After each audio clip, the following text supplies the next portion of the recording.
ओम शांति। आज हम जानेंगे शिव और शंकर में अंतर। शिव परमात्मा है और शंकर देवता है। इसलिए कहा भी जाता है ब्रह्मा देवताय नमः, विष्णु देवताय नमः, शंकर देवताय नमः और शिव परमात्माय नमः। शिव रचयिता है अर्थात पिता है। शंकर उनकी रचना अर्थात उनके पुत्र हैं। दोनों का नाम अलग है, दोनों के स्वरूप अलग हैं।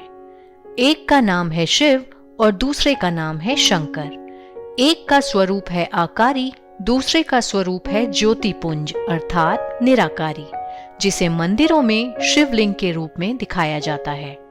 परमात्मा शिव का खुद का कोई शरीर नहीं है, वो ज्योति बिंदु है।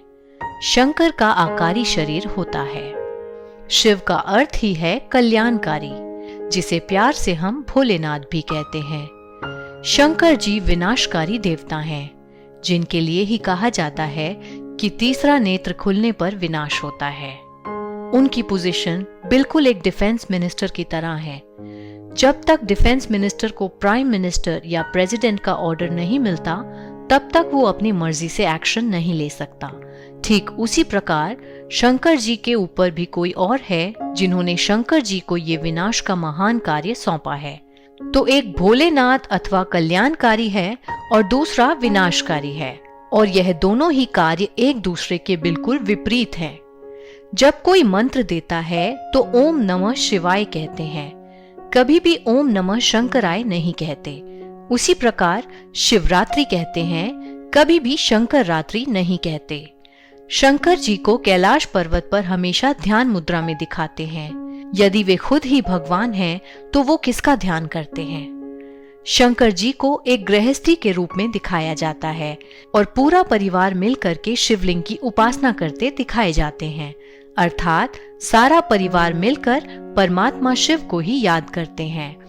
इसके अलावा सभी देवी देवताओं का जन्म दिखाया गया है, जबकि ब्रह्मा, विष्णु और शंकर की उत्पत्ति दिखाते हैं प्रकाश से।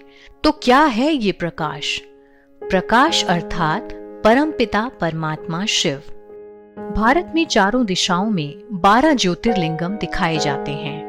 उत्तर में अमरनाथ, दक्षिण में रामेश्वरम, पूर्व में काशी विश्वनाथ और पश्चिम में सोमनाथ। और इन सभी जगहों पर केवल और केवल शिवलिंग की स्थापना ही की गई है। यहाँ शंकर की मूर्ति कहीं भी नहीं है। जब एक मंदिर में शिवलिंग की स्थापना करनी होती है, तब शिवलिंग को द्वार से नहीं लाया जाता, उसको ऊपर से उतारा जाता है, जिसके बाद ही मंदिर में गुंबद लगाया जाता है। बाकी सभी देवी देवताओं को द्वार से लाया जाता है। ये इसी बात का प्रतीक है कि परमात्मा शिव ऊपर परम धाम से ही इस धरती पर आते हैं, और इसी कारण से उन्हें स्वयंभू भी कहा जाता है।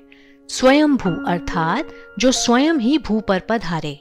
इसी बात का एक और उदाहरण लेते हैं। आपने मंदिरों में देखा होगा कि सभी देवी देवताओं का आसन ऊंचा लगाया जाता है, जबकि शिवलिंग को भूतल पर स्थापित किया जाता है, जिसका मतलब ये है कि शिव बाबा धरा पर आकर के ऊंचे से ऊंचे देवी देवताओं की रचना करते हैं, उनका महत्व बढ़ा करके खुद को छुपा लेते हैं।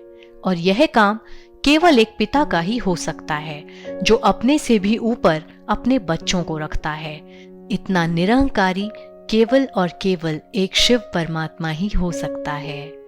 आशा करते हैं आपको शिव और शंकर का अंतर बखूबी समझ में आया होगा।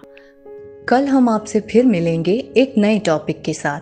तब तक के लिए जुड़े रहें हमारे साथ और शिव बाबा को याद करते रहें। ओम शांति।